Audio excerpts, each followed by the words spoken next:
You're going to get cat hair all over your back, by the way. You are covered in cat hair. Yeah, I know. I'm so sorry. Well, luckily I have a change of clothes in the car. Well, I've got a lint brush. Okay. We're cut all this out. He's covered in cat hair. Yeah.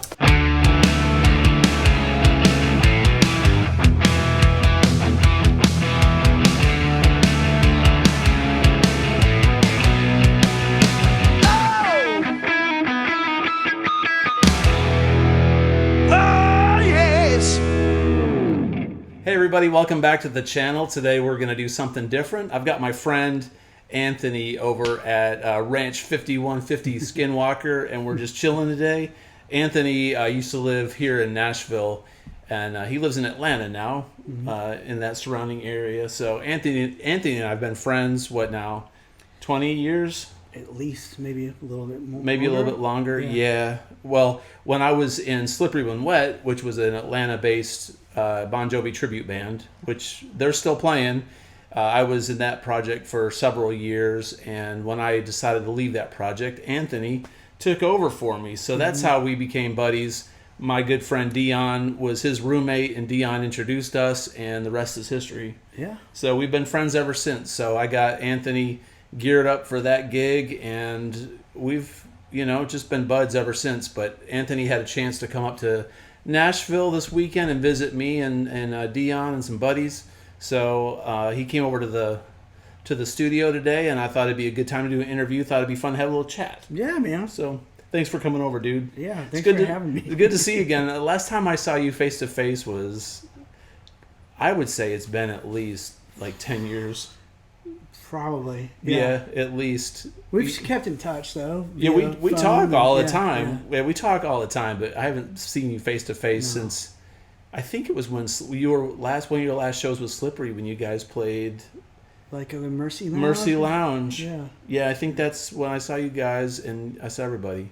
But then, life happens, and we've been so busy doing our own musical stuff. Yeah. Even though you're only 4 hours away, you're married, got kids. Yeah. I've been going through a bunch of stuff, and it's just hard to catch up face to face. But anyway, enough. We're probably boring you guys to death. We're going to do a bunch of stuff today. Me and Anthony are huge Van Halen fans. I know a lot of the base that watch this channel are big Van Halen fans. So we're going to talk about Eddie. We're going to talk about, we might talk about some of the music. And Anthony and I both share the love of trying to build parts casters and parts guitars. So Anthony has brought over 3 really cool guitars of his that he built from scratch. And these things are awesome. And I can't wait to show you. So, first and foremost, before we talk about these guitars that we're going to show on the channel,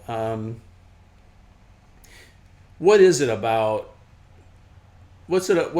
Eddie and Van Halen, in your opinion? What draws you to Ed or the music? Like, what's some of the top things, or the top thing you can think of? I know that's a off the cuff question. We didn't prepare for this, but I've never really.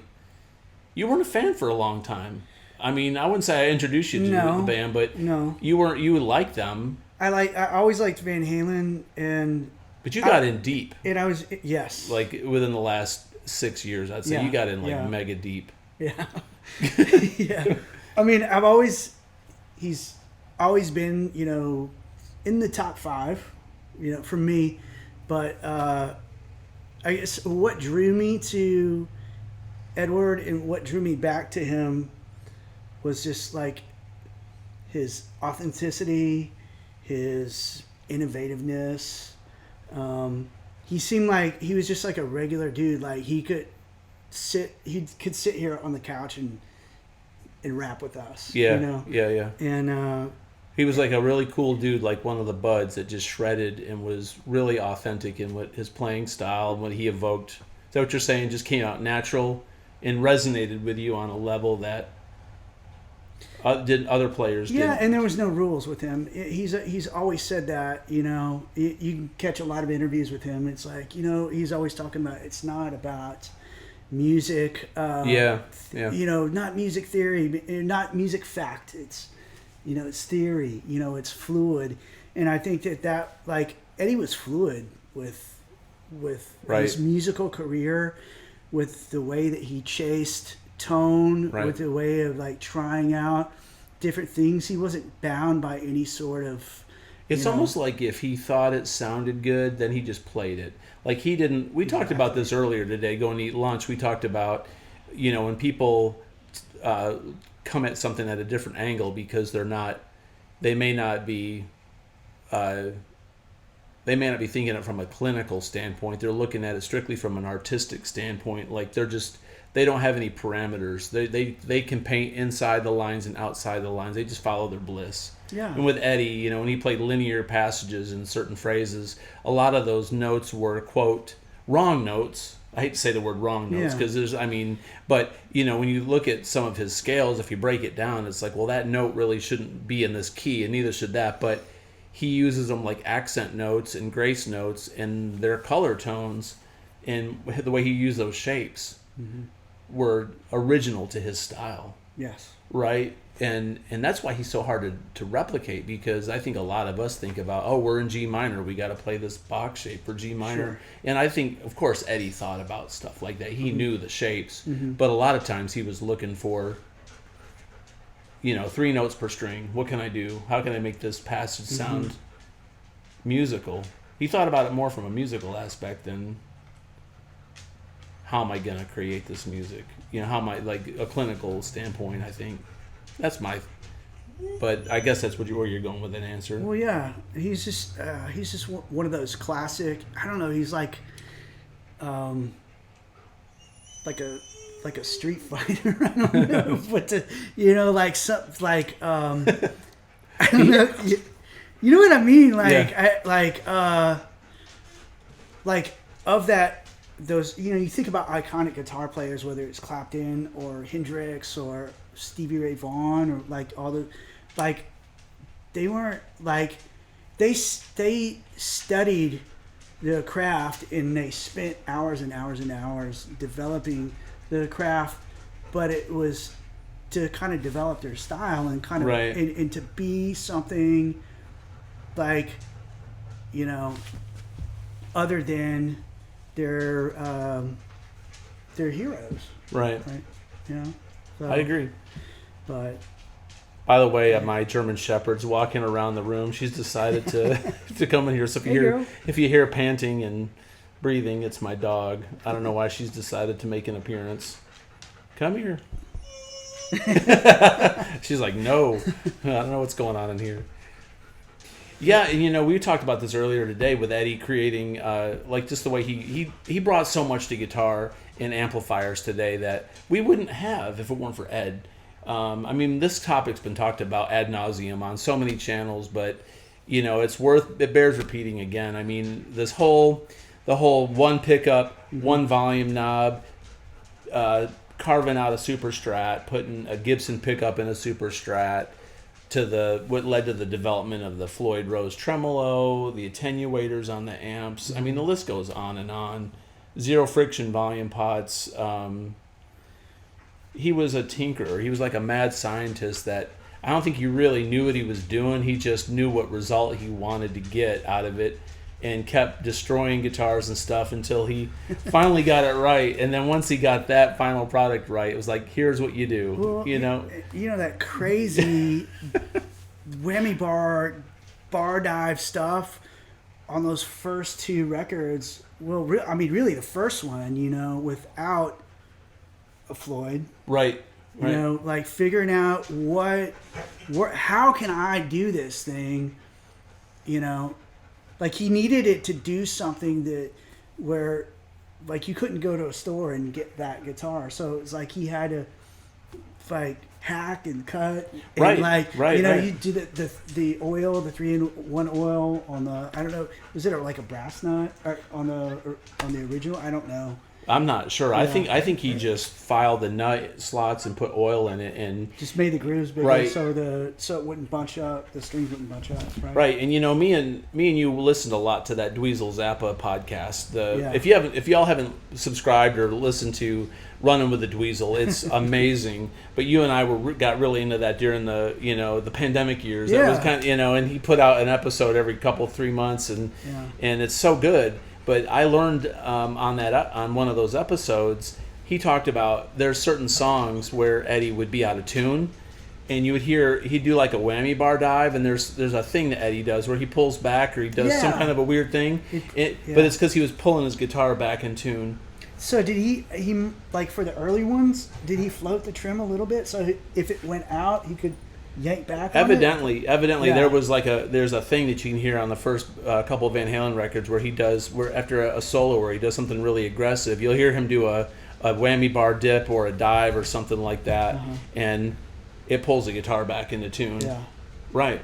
And it's something that's so essentially it sounds so cool like Eddie. Just think about how he's. Hang on a minute, I got to do something with this dog. Okay. Hang on. All right, I had to pause the video for a minute. I had to clear the animals out of the room. They were just all up in our business. It's like Noah's Ark, dude. I know, right? They're coming in the Ark. It's because you're here, man. It's like if it's just me, they don't give a crap. But because I've got company here, at the ranch, they've got to come and They just want to hang, man. I know. They want to talk about Van Halen. Yeah.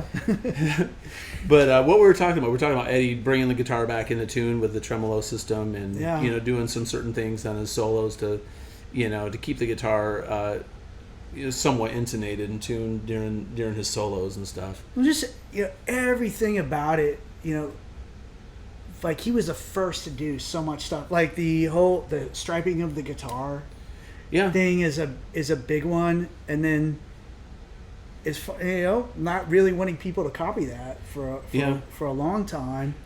Necessity is the mother of invention. You hear that a lot, and Eddie was poor, and Eddie had to do a lot of stuff with minimal budget, and he had to kind of figure things out on his own, where he had to make stuff work with what the tools that he had, whether it was his amp or his effects. And I can honestly say, I've got a lot of gear. We both have tons of gear. We got more gear than we deserve, and it's a lifetime obsession of just getting more and more stuff. And I truly think I was happier and at my most creative when I had like 2 guitars, and one was crappy and one was like a little better, and I had that amp and maybe a couple pedals, and I really just focused on what I was doing. That's how I cut my teeth. Do you find that you ever go back to stuff, like you see a video of yourself playing a while back, like on a different rig, and you're like, man, that sounds good. Like, I can't believe I got rid of that. Yeah, I used to run with my original band. After I left Slippery, I was in an original band, and we played for 7 or 8 years, and we did just original gigs with a bunch of other bands that were original bands, like 3 and 4 bands per show. Where I'm going with this is a lot of these bands had diesel amplifiers and all the newest processors, and I was running through a JCM 800 with a SansAmp Tech 21 distortion pedal in front of it, because JCM 800s don't distort that much. Nope. And this is around 2009, and I was trying to get as much out of that JCM as I could, and I was just running a delay through the loop, and I had a tuner. It was really stripped down, but I was playing shows with these original bands where these guys had really awesome rigs, and I thought, man, one day, I really should up my game and do something like they've got. And so many of those guitar players from those bands would come up to me like after the gigs and say, they would say, dude, what is, your rig sounds great. And I thought they were just being, I was like, well, thanks, man, I appreciate it. It's just a JCM 800. And years later, now 2025, the JCM 800 is the holy grail and people put tube screamers in front of them. And I'm not saying I was a genius, brilliant doing this stuff. I just had to figure out, how do I make this amp sound as heavy as it possibly can and get what I need out of it. And I had minimal, kind of just, a bare bones setup, and that's really all you need. And I listened back to some of those videos and I go, damn, that was a good tone, I think as guitar players, we're always stuck in this loop of what's the next piece of gear that's gonna, what do I need to get this tone? What do I need to get this sound? And I think part of it's that, in your hands. It is in your hands, but I think, we do it because it's fun, right? We're addicted to it. We're addicted to it, but also it's like, sometimes it's like that new build or that new instrument or the new amplifier can draw inspiration, like like sometimes think like life can get stale, and you want to kind of Right. change things up a little bit, and it's like Well, once you find your yeah. sound on your Yeah. minimal gear, once you get Yeah. to a certain level, everybody wants to graduate to the next better guitar because you want something that plays better, and because you get better as a player. When you first start off, you get better and better, and you get better amps and guitars, but it continues, and it gets to the point that you're talking about where it's essential sometimes to inspire you. I mean, every time I buy another guitar, I get a ton of new material out of it, or I pull something out of my playing, because as you play longer, it's harder to get to the next plateau, and sometimes it's harder to get inspired, because when you're first starting to play, the grass is so green and you're in wide open pastures, everything's low hanging fruit, everything's new, there's everything right. And then after you do it for 20-30 years, you're like, man, you kind of feel like everything's been done before. What's the next thing, and it could be a pedal, it could be a guitar, it could be, now it's like with me, I get excited about picks and strings. It's funny, I like accessories. What strings are you using now? I use Ernie balls, Yeah, hybrid slinkies, and I use the D'Addario XL. I'm not too particular. Recently, I bought some of the Musician's Gear strings from Musician's Friend. I got a 10-pack for like $30. They're all right. Yeah. I think they're made by D'Addario. Okay. D'Addario, or however you say D'Addario. it. D'Addario. D'Addario. Yeah. But what strings are you using? XLs, or not XLs, but Ernie balls? I'm using Ernie balls. Yeah. I like. Is it the green? What's the green one? That's the tins, or the kind of. Those are the. I'm not sleeper? sure. I don't know. So the green ones are like the 10 gauge. I put those on the Gibsons. Yeah. I get the orange ones. And I usually, I tune down half a step, so Yeah. it's fine. And then for all the guitars, like that have a trim system on them, or a Floyd, I use the peak, the 9 gauge. Yeah. Same here. Yeah. And I do 10s on my Les Pauls, and I do 9s on my Floyds. Yeah. Right. I don't know. To me, I think it works. It works for me. Well, let's take a look at these guitars. Sure. So Anthony brought 3 guitars over. He's built, being a Van Halen fan, him and I are always doing parts, casters, and builds, and we share our victories and successes with each other. And he's got some successes here. So let's take a look. Let's look at your 5150. Okay. All right. So take a look at this, guys. So this is the. Yeah. We'll hold it here. Yeah. Right. So this is a really accurate representation. I'll bring this up closer to the camera. Get it in the view here. I say it's close enough for rock and roll, man. It's close. It's so funny. I think about this often, like how quickly Edward striped up his guitars. Yeah. And how much time we all spend trying to, look at every little picture to make sure that every little stripe is in the right place. Did you do that when you? When you made this, did you check this one? I tried to get this one. I got this one closer than the first one that I did. Yeah. But yeah, man, I didn't. I kind of just went off pictures and videos, and I'm obsessive, but not super obsessive. So where did you get the body? Okay, yeah, lock. Yeah, the body and the neck on this are lock. Okay. The trim is an 84 Floyd trim. This is Pariah pickup. These are really, really cool. This is the Pasadena 86. Okay. This pickup sounds great. So That's it's a Pariah really- Pasadena 86. And this is an 84. And I think I got this is the nut with like the little humps on it. I got this from Period Correct Parts. If you're looking for anything Van Halen, Period Correct Parts, they'll sell the Burns, potentiometer, the blue one. Mm-hmm.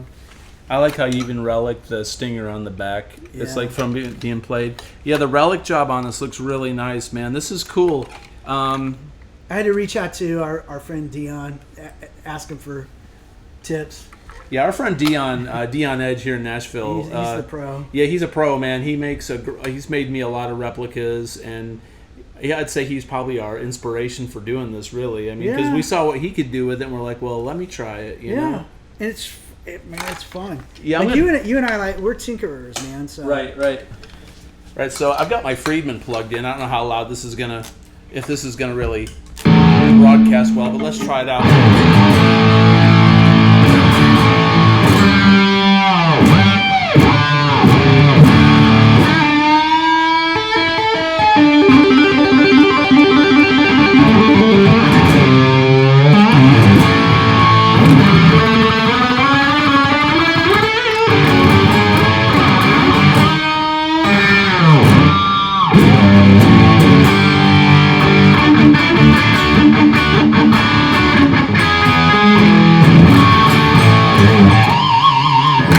Man, it sounds great. The guitar is set up perfectly. Man, you did a great job on this guitar. Real cigarette burns there. Real cigarette burns. Real cigarette burns, yeah. What kind of tuners are these? These are Godot, I think. Godot tuners? Yeah.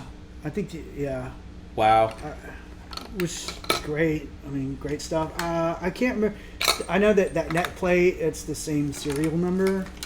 I have no idea. I can't remember where I found that. Same serial number of what? Is Edwards.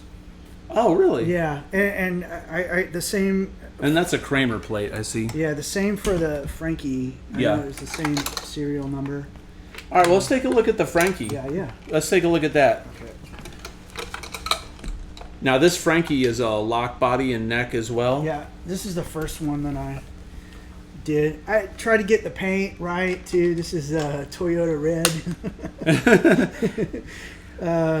That's what's... Man, look at this. Yeah. Check that out. There's a lot of paint on that, man. I put a lot of... took my time and did a lot of coats. I notice it's darker red than the Frankie that I've got, like the EVH Frankie. We'll compare, like in a moment. I'll bring my Frankie and my 5150 in here, and we'll put them side by side, and we'll kind of compare the two. But man, this is good. This is heavy, man. This body is, what's this wood on this body? It's Northern Ash. Northern Ash. Yeah. That would have been the same as his. Have you weighed this? This has to be 9 pounds. Probably. I think the body was maybe 5 or 6.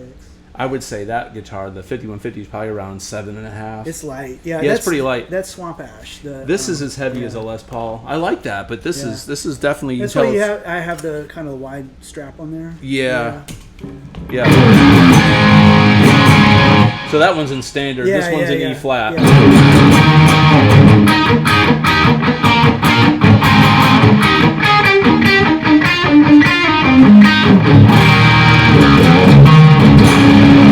I had it drop.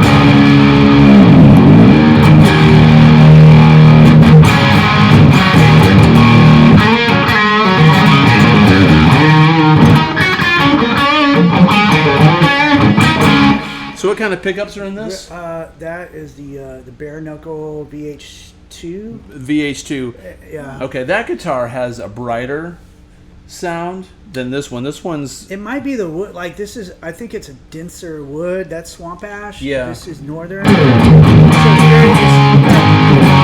it's more direct kind of sound. I think it's big. It's kind of like, whereas that one kind of blooms a little bit more. They both sound great, yeah. This one does... It does have that feel of the old... Like, the early Van Halen. You know? This neck is really pretty, man. It's got real nice bird's eye. Just a real nice, if you look at it. Yeah. Real nice. Check out this tool. This is a magnet that sticks up here on your tuners, and it's an Allen wrench for your locking nut. Yeah, so you don't have to drill in the back of your What's guitar. this thing called? Man, I don't know. Is there something written on it? I can't see it. No. Well, yeah. What's it say? I can't read, man.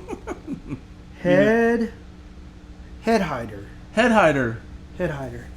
How much was this? Like maybe $12 or something, like 10 or $12. I got to get one of these. Yeah. Where'd you get it? I think I just got it on like Amazon or really? something. Amazon I love it. Yeah.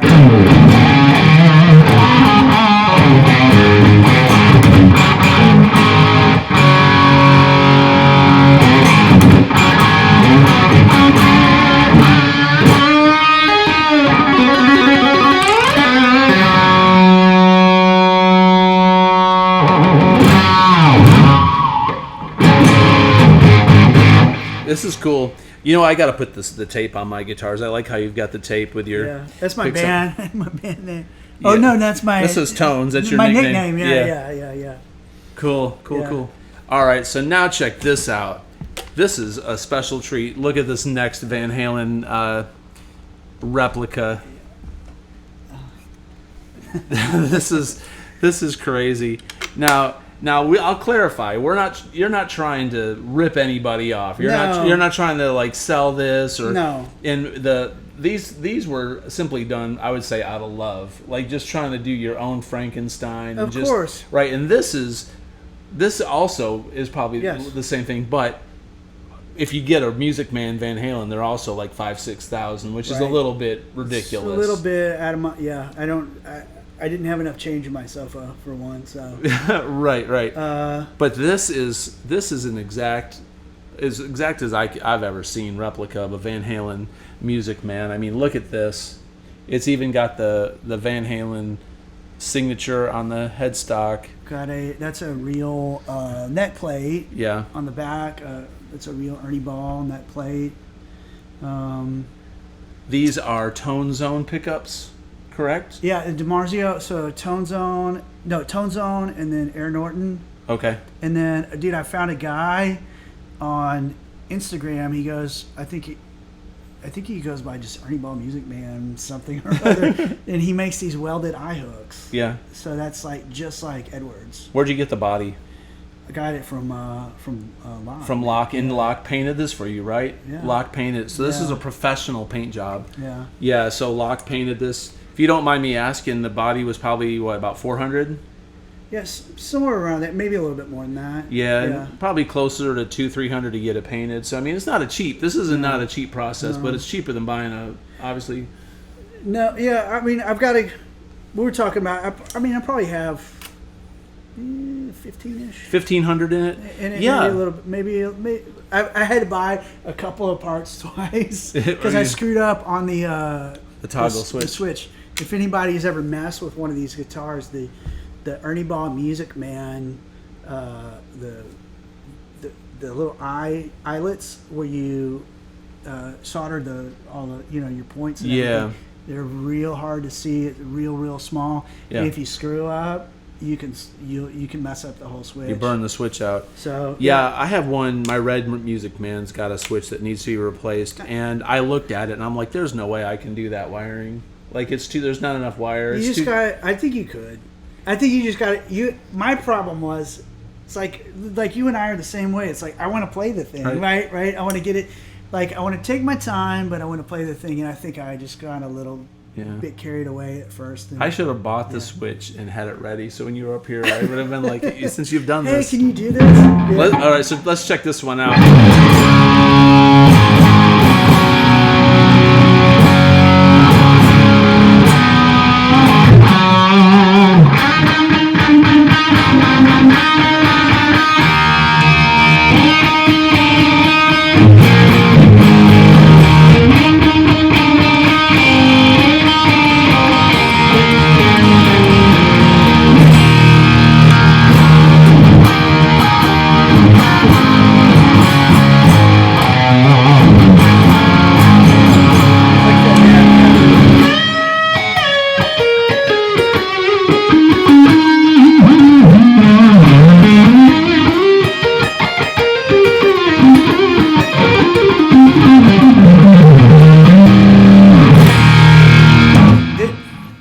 Pickup has become like my favorite. Yeah. I don't know. Like I've never had an Air Norton like I have an Air Norton DiMarzio in a Telecaster build that I did, but not in a humbucker. And it's like, Eddie was the same way when he got this pickup. He is like, I love it. On For Unlawful Carnal Knowledge. It's like so often you hear him doing that.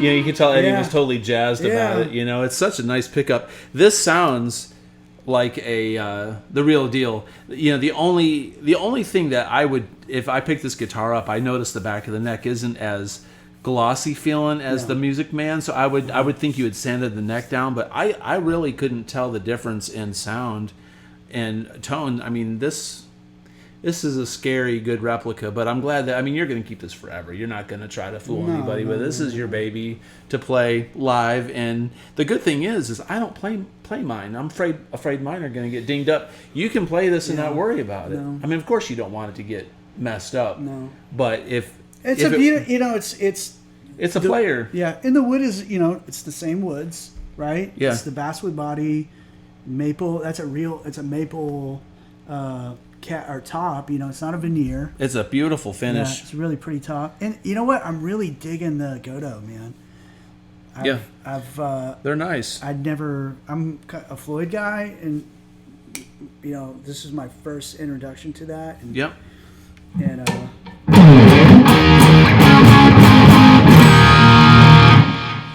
what I'm going to do is I'm going to bring over my 5150 Yeah. and my Frankenstein, and we're going to compare the two. So let me grab. You can put this back. Okay. Let's just compare the striped guitars first to the real deal. Sure. All right, we're back. Go ahead and grab the 5150 Okay. guitar. Let's take a look. I've got my 5150 EVH here. So let's move these out of the way. So this is. Let me make sure this doesn't fall over. All right, so this one here that I'm holding is the 5150. Mine has a Kramer decal on it, but it's a EVH. You notice, the headstocks are different. This headstock is... Yeah. That's Well, the one EVH thing, had to do, EVH for lawsuit reasons, I guess, had to do this headstock, right? Really? Well, it's funny because, Edward copied this from Explorer. or it would have been a Destroyer then at the time. Yeah, so... So there's the backs. The back plate's a little different. I mean, that might be the way that his really looked. This might just be an EVH design. I don't know. I think that they try to get them super close for all of the Van Halen fanatics that are more fanatical than us. Even. I like your relic job. I mean, that's the one thing about this. This one's not relic at all, and this looks so cool. And if you look at your stripes and stuff, I mean, you did a really accurate job. The stripes are very similar. I'm trying to think of the paint. It's hard to do. This was this is Chevrolet paint. This was like I forgot the name of it. It's like, but it's got kind of that orangey tint to it. Yeah. That This is weird because this one's got kind of like a matte satiny feel to it, which is unique to their 5150s that they make. And this one isn't. But it's cool. Like, you see how they kind of yellowed it up? Too? Did you do that? Or no, that's just how it came. I try to do that in some spots, kind of yellow it up a little bit. Now, I got this one used, so I mean, you never know. I mean, the guy put a Kramer sticker on it, so he might have done some more stuff to it. The plates are a little different. This one has the more narrow head plate. Mine's got the EVH plate on it, obviously. Well, we did compare them. They sounded really close. Yeah, they sound almost identical. All right, let's take a look at your Frankenstein, and I'll try to get this out. I need more stands. Okay. Lots of guitars, not enough stands. All right, so here's the EVH Frankie that I'm holding, and then your Frankie. Now you can see your colors. It's a little close. Yours is a little bit deeper red. Yeah, man. I sprayed it up, and I did like a clear coat, and did some I put some wax in it. Yeah, buffed it out a little bit. I like how you got there's the relic marks here, and then there's one here, and you got them on yours. Oh wow! Yeah, I didn't even notice. Yeah, it's cool. And then I put the quarter on mine. Yeah, actually, man, I found that one, man. I found it in some change that I had. Did you drill those holes in it? Yeah. I've heard that's really hard to do. Was it hard to drill the hole yeah. through? Yeah. Yeah. I paid $10 for this quarter. Oh, cool. Like $9.99 on eBay. Mine's gotten all greened out from my sweat. I was willing to pay the $10 because I didn't want to drill the holes in it because I've just heard it's really hard. It's hard if you don't have I have a vise. Yeah. I was able to put it in. But you have the right bit and the vise. Yeah, that's nice. That's cool. Does that pickup work? Or no. Okay, no, I didn't know. These were just a dummy thing that I found online. Okay. This was a real this is a pick card. I hacked it. I did hack this one up with a saw myself. Yeah. Hey, that's what Eddie did. I mean, you might. It doesn't really matter. That's one nice thing about making these guitars. You want them to look good, but you don't. It doesn't have to be like. It can be kind of messed up a little bit because Eddie's guitars were so jacked up. My fretboard is really dirty. Everybody asks me if my fretboard is relic, but it's just grubby. I like it. I think it looks cool, so I leave it nasty. Man, a lot of people pay to get them all grimed up. I know. It's just from sweaty gigs. Grease pen, man. I know, right? You use a grease pen. All right, well, I'm going to grab my natural Music Man. Okay. And then we can compare the two Music Mans together, okay? Okay, Cool. sounds good. Let's do that. All right, so here is my natural Music Man. This is like a 94, 95. And obviously the one we just showed of yours. Yours has the little loops on it. Mine's standard strap buttons. But if you look, man, I mean, obviously Locke takes the exact dimensions. Everything on this guitar is cut perfect. Same tremolo. You've got the black post. That's one thing that Dion pointed out to me. He's like, man, you should get the black one. I never noticed that until yeah. So that's what they had on the real ones were black posts. Yeah. So how you identify a fake Music Man? Yeah. It doesn't have the black posts. Well, these are the posts that come with the Godot, which is the same trim as that, but this is the Godot that was licensed with Music Man. Okay. So it's stamped. Wonder why they had the black ones on this, and wonder what the difference is. I don't think there's much of a difference. I don't know. I'll never unsee that. Yeah. Well, it matches the black matches these. All this is black. Are all yours? No, yours are black. Those aren't chrome. I see, and it matches all this stuff. So I guess that's why. Got my tone. Yep, it says tone, not volume. All right, you pointed that out. I told you the switch. Yeah. I told you the switch on these is smaller. Am I right or am I wrong? You're right, but this is an official Music Man switch that you get from their website. Yeah. That must be how they for the Axis guitars. Right. You know, and mine on my red one is defective. And see how this switch hits the top of the ring. See how see how you can see part of the shaft of this one is above slightly. It's higher up. I don't think there's enough leeway over time. I think when they wear out, I think that's why part of the reason mine messes up. This is taller. That's probably an R&D improvement. They probably was seeing. I bet you anything they saw returns on those switches, problems, warranty issues. I could be wrong, but that's what I'm thinking. The question is, did they digitize this neck where you got it? Because this one was digitized to match the 5150. How they feel? It does feel very similar. I mean, yeah. This hasn't been played as much as yours either. So, but This has been barely played. You feel how there's more like girth like on this side than on the other side. Yeah. And I heard that Edward sanded he might have done some sanding, some maybe heavy-handed sanding, and sanded it down. So you turn it around. Yeah. Well, I didn't put the back plate on. Right. And then yours has kind of this coursey feel. Mine's doesn't. But that's cool. Yeah, I never noticed how weird that neck plate. How much did you pay for that neck plate? Do you mind repeating? It was a lot. Okay, we'll just say it was a lot of money. Yeah. Yeah, it was over $100. Over $100. Definitely, yeah. Sorry to bring that up. No, it blows me away. It's like funny how little details like that.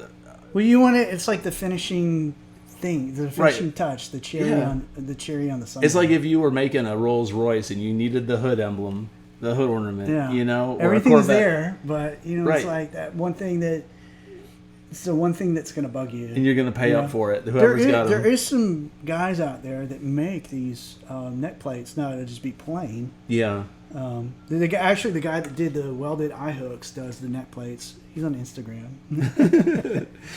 Man, it's so cool. I love it, man. You've been telling me about this guitar. I've seen pictures of it, but it's finally cool to see it in person. It was a long time kind of, coming. Yeah. Like, to come together. And then, how long did it from cradle to finish? Dude. How long until you actually got this thing and got ready, would you say? I think it took 8 months. 8 months. It took it took a while. And like some of the like some things are kind of hard to source out, like to kind of find the parts and things for certain things. I bet. But well, Ernie Ball's a small company, and this is a unique instrument. So I mean, it's one of those things that now you need to make you a Wolfgang, a PV Wolfgang. with the trans trim, yeah. With a trans trim, right? I saw there's a guy that's doing one that like and Locke does make the PV. I don't know, is it the Amadeus or the whatever? I don't know which one it is, but body it's got like a cutaway thing here. Yeah. For the trans trim unit, so you like so it's a PV Wolfgang with a trans trim. Pretty rad. That's cool. Yeah. You know, a friend of mine gave me that trans trim. I've got most of a trans trim in a box. Well, then you need to do a build. I know. I think I don't think I've got the whammy bar for it, and I think I'm missing like some springs, but it's pretty much all there. Oh, you can find that. Yeah. I mean, the whole thing is like 95% complete. Dion probably has one in a shoebox. Probably. Somewhere. Maybe I should just sell it to Dion. He'd probably buy it. Think he'd buy it from me? I think he would. Probably. Maybe you could do some horse trading with him. Yeah. Something. Well, man, that's cool. Well, listen, man, I won't keep you any longer. This video is going on long enough, but thought y'all might want to see these Van Halen guitars, and it's good to catch up. This is my friend Anthony. Hopefully he'll be on the channel again. Be cool to sit down and talk about some of our Slippery When Wet stories. I did a video a few months ago about Tales from the Road. I did the PG-13 version, right?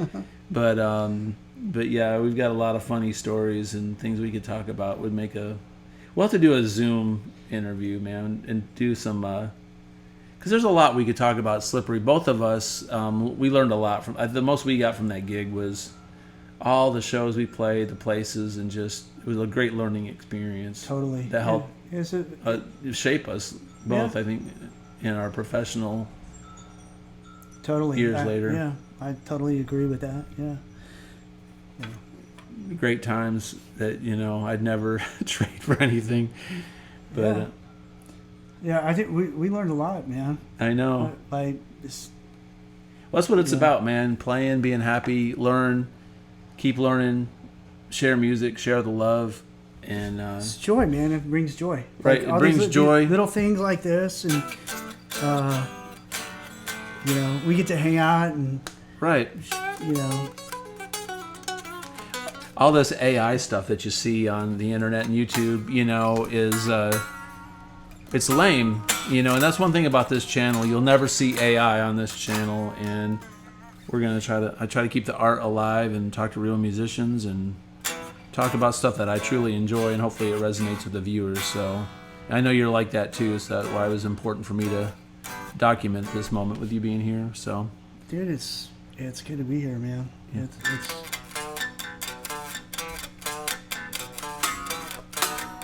Are you in E flat? Yeah, I'm in E flat. Yeah. Where's your talk box? Oh wait, you're standard. I'm in standard.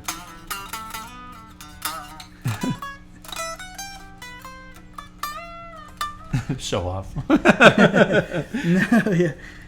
You just gotta move it up one. Dude. I know. You can't do this though. Without that open. No, you can't. So you need one of those Morpheus pedals where you can just change. Those are the yeah. Like the Digitech does one like that too, right? Yeah. Man, that guitar is so loud.